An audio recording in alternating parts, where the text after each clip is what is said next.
북한 여성 인권은 세계 최악 수준입니다. 승진을 위해서는 몸 상납이 당연시되는 곳. 그곳에서 북한 여군들은 견딜 수 없는 선택의 순간을 맞이했습니다. 18살 소녀가 부대 중대장 사무실 문을 두드렸을 때 그녀는 이미 모든 것을 포기한 상태였습니다. 거부하면 새벽 4시 기상에 밤 11시까지 이어지는 처벌이 주어지고 받아들이면 일주일에 2번 그 사무실로 가야 했습니다. 그녀는 무엇을 선택했을까요? 지금부터 그 이야기를 들려드리겠습니다. 이야기를 시작하기 전에 구독과 좋아요를 눌러주시면 매일 더 많은 감동 스토리를 들으실 수 있습니다. 저는 18살에 군복을 입었습니다. 가족의 배급을 위해서였죠. 어머니는 시장에서 장사를 했지만 그것만으론 부족했습니다. 동생은 아직 어렸고 저는 장녀였습니다. 부대에 도착한 첫날 선임들의 얼굴에서 묘한 것을 느꼈습니다. 환영도 아니고 동정도 아닌 그 무엇이었습니다. 그들은 저를 보고도 눈을 피했습니다.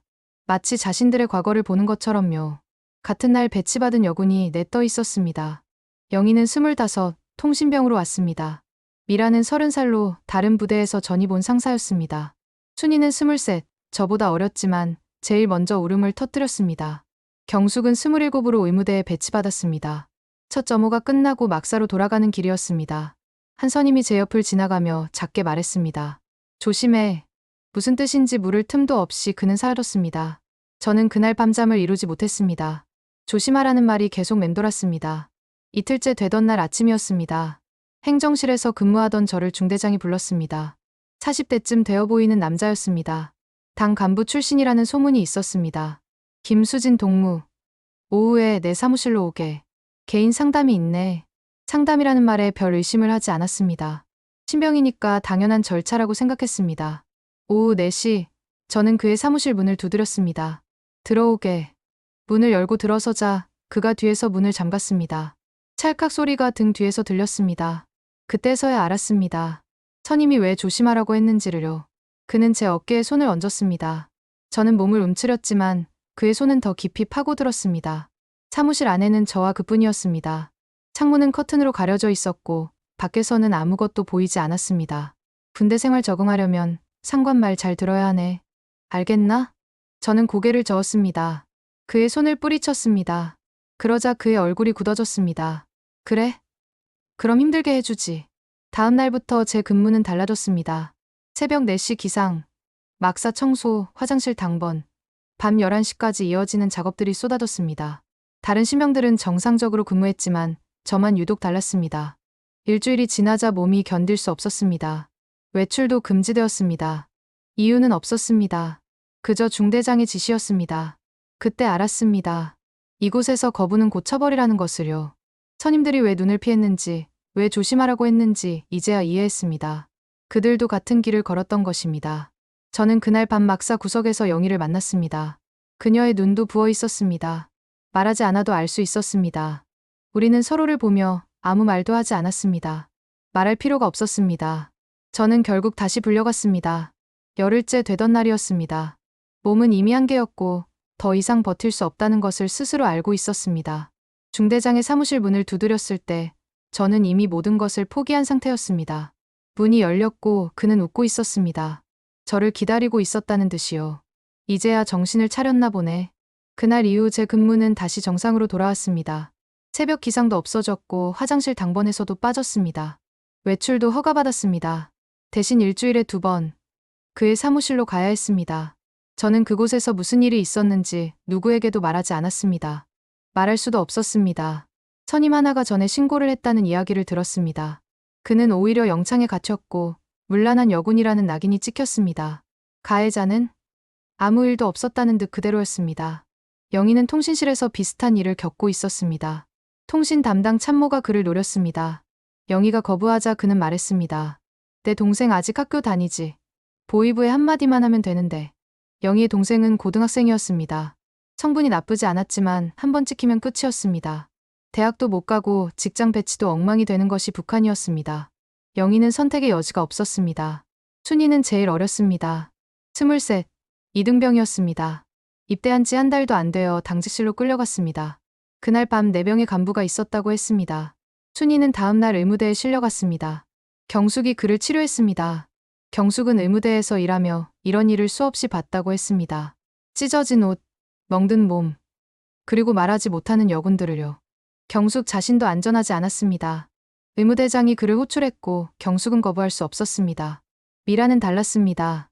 이미 10년을 군대에서 보냈고 상사까지 진급했습니다. 하지만 그 10년이 어떻게 흘러갔는지 우리는 나중에 알게 되었습니다. 처음엔 나도 거부했어. 그랬더니 탄광지대 부대로 보내버리더라고. 거기서 3년을 석탄 나르며 살았어. 견딜 수 없어서 결국 받아들였지. 그게 10년 전이야. 미란의 목소리에는 감정이 없었습니다. 이미 무뎌질 대로 무뎌진 사람의 목소리였습니다. 우리 다섯은 한 달쯤 지나서야 서로의 이야기를 나눴습니다. 막사 구석 밤 10시가 넘은 시각이었습니다. 불침번이 자리를 비운 사이 우리는 작은 목소리로 속삭였습니다. 신고는 생각도 하지 마. 오히려 네가 문제 있는 년으로 찍혀. 미란이 말했습니다. 실제로 그런 경우를 여러 번 봤다고 했습니다. 피해자가 오히려 처벌받고 가해자는 승진하는 것이 이곳의 규칙이었습니다. 그럼 우린 어떻게 해야 해? 순이가 물었습니다. 아무도 대답하지 못했습니다. 대답할 수 있는 사람이 없었습니다. 그날 밤 저는 처음으로 생각했습니다. 이곳을 벗어날 방법은 없을까 하고요. 하지만 입 밖으로 꺼내지는 못했습니다. 군대를 이탈한다는 것은 곧 총살을 의미했으니까요. 다음 날 아침 점호 때 중대장이 제 이름을 불렀습니다. 다른 여군들이 저를 봤습니다. 그 눈빛 속에는 동정과 체념이 섞여 있었습니다. 저는 그의 사무실로 향했습니다. 이제는 익숙해진 길이었습니다. 문을 열고 들어서며 저는 생각했습니다. 이게 평생 반복될 거라고요. 제대해도, 직장에 가도, 시장에 나가도 마찬가지일 거라고요. 북한에서 여자로 산다는 것은 이런 것이었습니다. 순이가 사라진 날은 비가 내렸습니다. 새벽 점호에 나오지 않았고 막사 어디에도 없었습니다. 화장실 칸막이 안에서 발견됐을 때 순이는 목에 군복 허리띠를 감고 있었습니다. 경숙이 응급처치를 했고 순이는 살아났습니다. 하지만 부대는 이 일을 은폐했습니다. 사고 보고서에는 넘어져서 다쳤다고 기록됐습니다. 그날 밤 우리 다섯은 다시 모였습니다. 순이의 목에는 아직 붉은 자국이 남아 있었습니다. 한참을 침묵하다가 순이가 입을 열었습니다. 제대하면 나아질까요? 영희가 고개를 저었습니다. 언니가 공장에서 일한다고 했습니다. 과장이 승진을 미끼로 성관계를 요구했고 언니는 거부했습니다. 다음 날부터 제일 힘든 작업반으로 배치됐습니다. 결국 언니는 받아들일 수밖에 없었습니다. 미란이 말했습니다. 어머니는 시장에서 장사를 했습니다. 단속원들이 수시로 들이닥쳤고 단속을 피하려면 매물이 필요했습니다. 돈이 없으면 몸으로 갚아야 했습니다. 어머니가 한번 거부하자 단속원은 옷을 찢었고 물건을 다 뺏어갔습니다. 경숙이 조용히 말했습니다. 길거리도 위험해요. 경숙의 친구는 밤늦게 버스에서 내렸다가 보안원에게 붙잡혔습니다. 가방을 빼서 검사한다며 몸수색을 했고 소극근까지 들춰냈습니다. 친구가 소리를 지르자 보안원은 말했습니다. 반동행위하는 거 아니냐? 친구는 입을 다물 수밖에 없었습니다. 저는 그제야 깨달았습니다. 군대만의 문제가 아니라는 것을요. 이 나라 전체가 그렇다는 것을요. 제대를 해도, 직장을 가도, 시장에 나가도, 길을 걸어도 우리는 안전하지 않았습니다. 선임 언니가 그러던데 73%래요. 순이가 떨리는 목소리로 말했습니다. 군대, 직장, 시장에서 성관계를 요구받은 여자가 73%라는 통계였습니다. 물론 공식 통계는 아니었습니다. 하지만 여자들 사이에서는 모두가 아는 숫자였습니다. 신고는요? 제가 물었습니다. 신고. 누구한테? 미란이 비웃듯 말했습니다. 보안원에게, 보위부에게. 그들이 바로 가해자였습니다. 피해자를 보호해야 할 국가기관이 오히려 가해자였습니다. 신고했다가는 오히려 문란하다는 낙인이 찍혔고 가족까지 피해를 봤습니다. 그럼 우린 평생 이렇게 사는 거예요? 순이가 울먹였습니다. 아무도 대답하지 않았습니다. 저는 그날 밤 처음으로 확신했습니다. 이곳에서는 절대 자유로울 수 없다고요. 이 땅에서 여자로 산다는 것은 평생 누군가의 소나귀에 있다는 뜻이었습니다. 창밖으로 철조망이 보였습니다. 부대를 둘러싼 철조망 너머로 어둠이 깔려 있었습니다. 저는 그 어둠을 바라보며 생각했습니다. 저 너머에는 무엇이 있을까 하고요.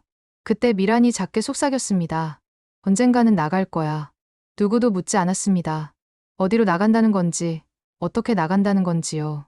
하지만 우리 모두는 알고 있었습니다. 미란이 무슨 말을 하는지요. 그날 밤 이후 우리 사이에는 보이지 않는 연결이 생겼습니다. 말하지 않아도 서로가 같은 생각을 한다는 것을 알 수 있었습니다. 제대 날짜가 정해졌습니다. 석 달 뒤였습니다. 5명 모두 비슷한 시기에 만기가 돌아왔습니다. 부대는 제대자 명단을 발표했고 우리는 그 명단에 이름을 올렸습니다. 하지만 아무도 기뻐하지 않았습니다. 제대가 곧 자유를 의미하지 않는다는 것을 알고 있었으니까요. 오히려 더 막막했습니다. 군대를 벗어나면 각자 흩어져야 했고, 그러면 더 위험해질 거라는 것을 알았습니다. 영희가 먼저 말을 꺼냈습니다. 어느 날 밤 막사 구석에서였습니다. 중국에 아는 사람이 있어. 우리는 숨을 죽였습니다.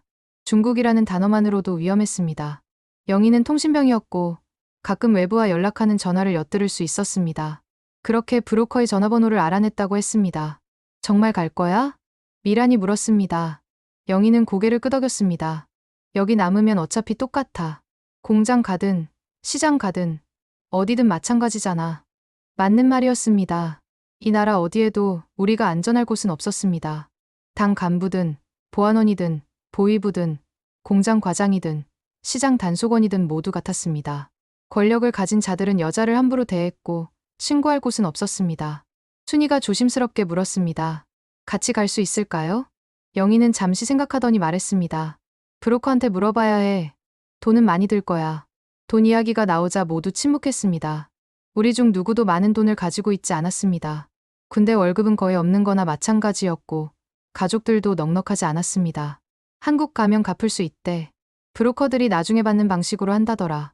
영희 말에 희망이 보였습니다. 당장 돈이 없어도 갈 수 있다는 뜻이었습니다. 물론 위험했습니다. 잡히면 총살이었습니다. 가족들도 처벌받았습니다. 하지만 남아있어도 죽는 것은 마찬가지였습니다. 천천히 매일 조금씩 죽어가는 것이었습니다. 경숙이 말했습니다. 저도 갈래요. 미란도 고개를 끄덕였습니다. 순이는 이미 눈물을 흘리고 있었습니다. 저는 마지막으로 손을 들었습니다. 저도요. 그날 밤 우리는 결정했습니다. 5명이 함께 두만강을 건너기로요. 각자의 역할을 나눴습니다. 영희는 브로커와 연락을 계속 유지했습니다. 미라는 국경 지역 정보를 수집했습니다. 경숙은 탈출 후 필요한 약품을 챙겼습니다. 순이는 돈을 모았습니다. 저는 제대 후 만날 장소와 시간을 정리했습니다. 3달 동안 우리는 철저히 준비했습니다. 겉으로는 평범하게 근무했지만 속으로는 매일 계획을 다듬었습니다. 서로 눈빛만 봐도 알 수 있었습니다. 곧 이곳을 벗어난다는 것을요. 제대식 날이 왔습니다. 중대장이 제 손을 잡았습니다. 수고했네. 사회에 나가서도 당을 잊지 말게. 저는 웃으며 고개를 숙였습니다. 속으로는 다짐했습니다. 다시는 이 땅을 밟지 않겠다고요. 우리는 각자 집으로 돌아갔습니다. 가족들에게 거짓말을 했습니다. 더 나은 일자리를 찾으러 간다고요. 어머니는 아무 말 없이 제 손을 잡았습니다. 어머니도 알고 계셨을지 모릅니다. 같은 일을 겪었던 어머니였으니까요. 일주일 뒤 우리는 국경 근처 마을에서 만났습니다. 5명 모두 왔습니다. 브로커가 안내할 시간까지는 하루가 남았습니다. 우리는 작은 여관방에 모여 마지막 밤을 보냈습니다. 창밖으로 두만강이 보였습니다. 얼어붙은 강 너머에 중국이 있었습니다. 내일 밤이면 우리는 저 강을 건널 것이었습니다. 브로커가 온 것은 밤 11시였습니다. 중년 남자였고 말이 많지 않았습니다. 우리를 보더니 고개만 끄덕이고는 밖으로 나가라는 신호를 보냈습니다.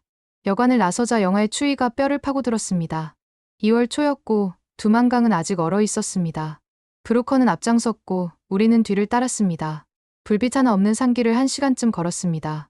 강이 보였습니다. 달빛에 반사된 얼음이 희미하게 빛났습니다.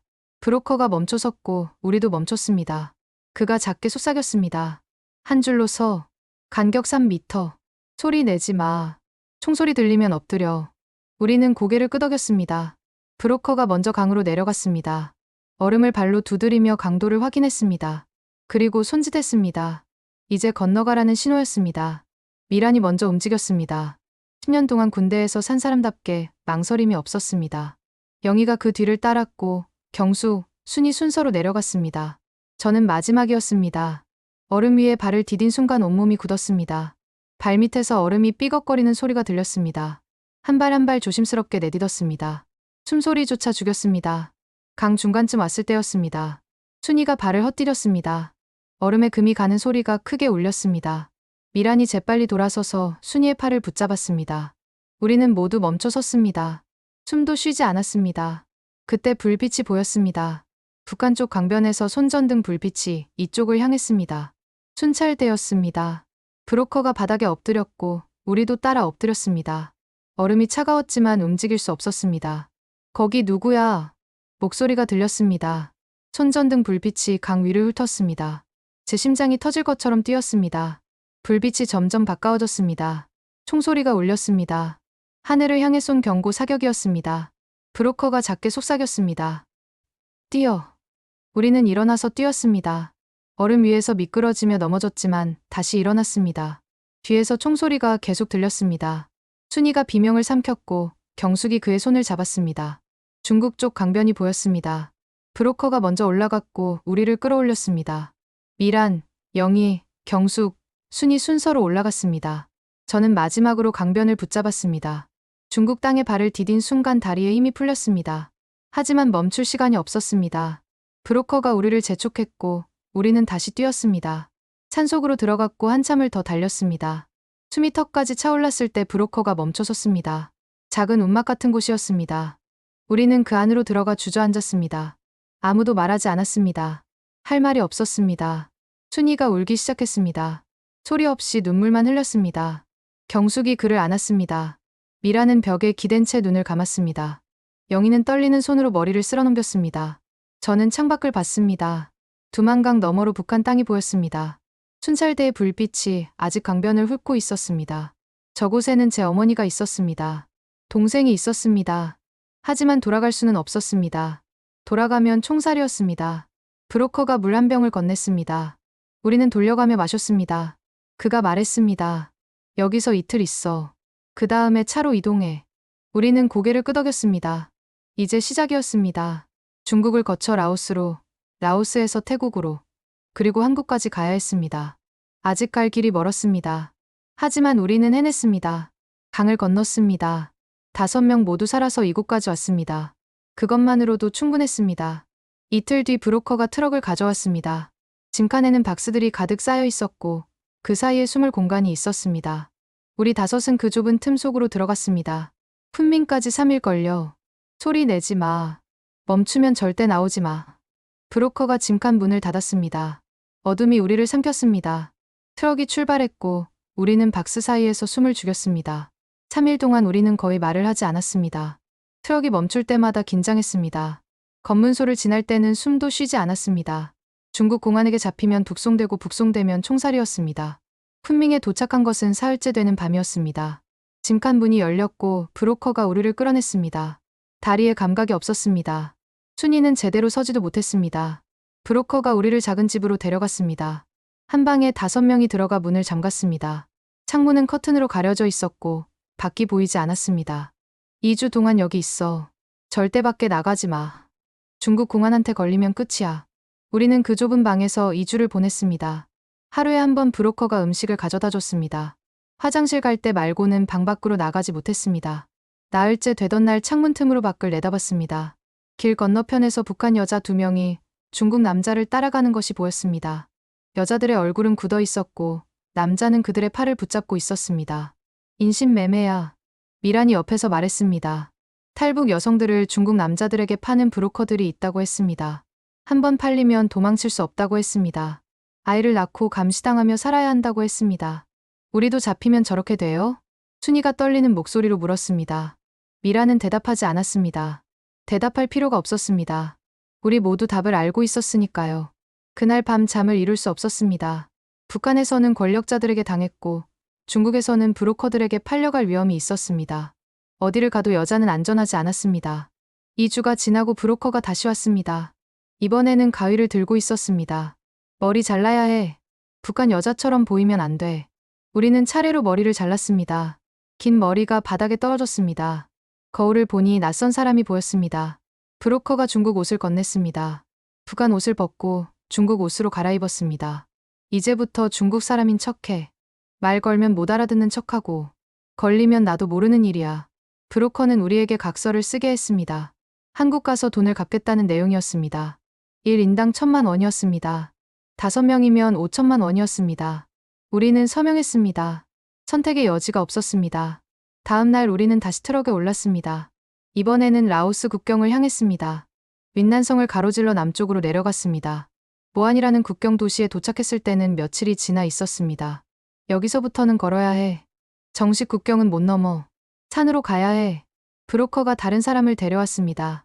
라오스 쪽 안내인이었습니다. 그는 중국어를 조금 할 수 있었고 우리를 산길로 안내했습니다. 밤이었습니다. 손전등 하나에 의지해 산을 올랐습니다. 경숙이 돌에 걸려 넘어졌습니다. 발목을 삐끗했지만 계속 가야 했습니다. 영희가 경숙을 부축했고 우리는 천천히 움직였습니다. 국경을 넘는데 2시간이 걸렸습니다.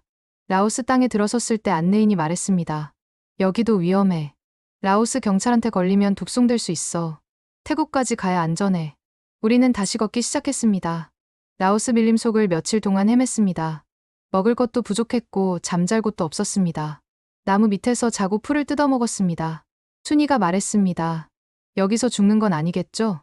아무도 대답하지 않았습니다. 대답할 수 없었습니다. 우리도 몰랐으니까요.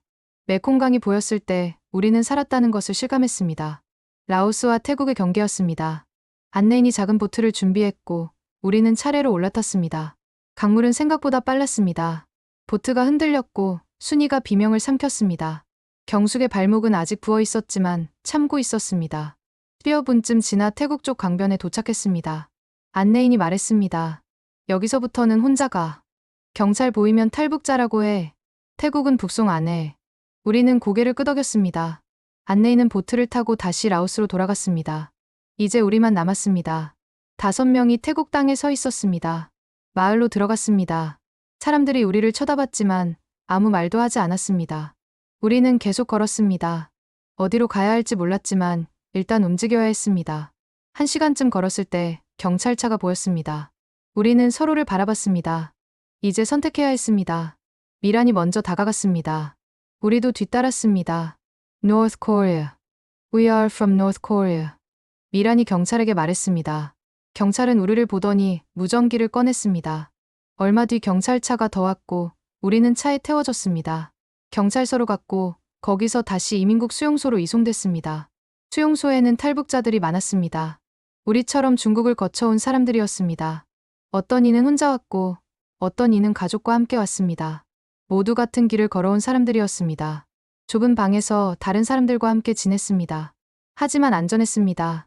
적어도 여기서는 북송당하지 않았습니다. 밤에 잠을 잘 때 누가 문을 두드릴까 걱정하지 않아도 됐습니다. 1달이 지났습니다. 한국 대사관 직원이 왔습니다. 우리를 하나씩 조사했습니다. 어디서 왔는지, 왜 탈북했는지, 북한의 가족은 누가 있는지, 언제 어떻게 국경을 넘었는지 물었습니다. 저는 모든 것을 말했습니다. 군대에서 겪은 일들을요. 상관의 성폭력, 동료들의 고통, 신고할 곳이 없었던 것, 제대 후에도 이어질 폭력을 견딜 수 없었던 것을 말했습니다. 영희도, 미란도, 순이도, 경숙도 같은 이야기를 했습니다. 조사관은 우리 말을 듣고 기록했습니다. 표정은 무겁게 굳어 있었습니다. 조사가 끝나고 일주일 뒤 우리는 한국행 비행기 티켓을 받았습니다. 브로커에게 쓴 각서대로 빚은 한국 가서 갚기로 했습니다. 브로커는 중국 계좌번호를 알려줬고 우리는 그것을 적어뒀습니다. 공항으로 가는 날 우리는 아무 말도 하지 않았습니다. 생애 처음 타보는 비행기였습니다. 순이는 이륙할 때 제 손을 꽉 잡았습니다. 비행기가 하늘로 올랐고 태국이 점점 작아졌습니다. 창밖으로 구름이 보였습니다. 그 아래 어딘가에 중국이 있었고 더 멀리 북한이 있었습니다. 제 어머니가 있는 곳, 동생이 있는 곳이었습니다. 하지만 이제 돌아갈 수 없었습니다. 아니, 돌아가고 싶지 않았습니다. 그곳에서는 평생 안전할 수 없다는 것을 알았으니까요. 군대에서든, 공장에서든, 시장에서든, 길거리에서든 여자는 언제나 위험했습니다. 신고할 곳도 없었고 보호받을 방법도 없었습니다. 비행기가 한국 땅에 가까워졌습니다. 승무원이 곧 착륙한다고 안내했습니다. 미란이 창밖을 보며 말했습니다. 이제 시작이야. 맞는 말이었습니다. 우리는 살아남았습니다. 두만강을 건넜고 중국을 지나 라오스를 거쳐 태국까지 왔습니다. 그리고 이제 한국에 도착하려 하고 있었습니다. 5명 모두 함께요. 인천공항에 내렸을 때 다리가 떨렸습니다. 대한민국 땅이었습니다. 우리 5은 함께 입국장을 통과했습니다. 누군가 우리를 기다리고 있었고 차에 태워 하나원으로 갔습니다. 하나원에서 석 달을 보냈습니다. 한국 사회에 적응하는 법을 배웠습니다. 은행 사용법, 대중교통 이용법, 면접 보는 법을 익혔습니다. 처음엔 모든 것이 낯설었지만 조금씩 익숙해졌습니다. 그때 전화가 왔습니다. 브로커였습니다. 중국에서 빚각서를 썼던 그 사람이었습니다. 돈 준비됐어? 1,000만 원. 중국 계좌로 보내. 협박도 이어졌습니다. 안 갚으면 북한 가족들에게 연락하겠다고 했습니다. 우리는 선택의 여지가 없었습니다. 정착 지원금을 받자마자 브로커에게 송금하기 시작했습니다. 하나원을 나온 뒤 우리는 각자의 길을 갔습니다. 순이는 심리상담사 공부를 시작했습니다. 같은 아픔을 겪은 사람들을 돕고 싶다고 했습니다. 미라는 공장에 취직했습니다. 처음으로 안전하게 일할 수 있다는 것에 감사했습니다. 영희는 중국어 실력을 살려 무역회사에 들어갔습니다. 경숙은 간호조무사 자격증을 땄습니다. 저는 탈북민 단체에서 일하기 시작했습니다. 우리 같은 사람들을 돕는 일이었습니다. 한 달에 한 번 우리는 만났습니다. 5명이 함께 밥을 먹고 이야기를 나눴습니다. 여전히 악몽을 꿨습니다.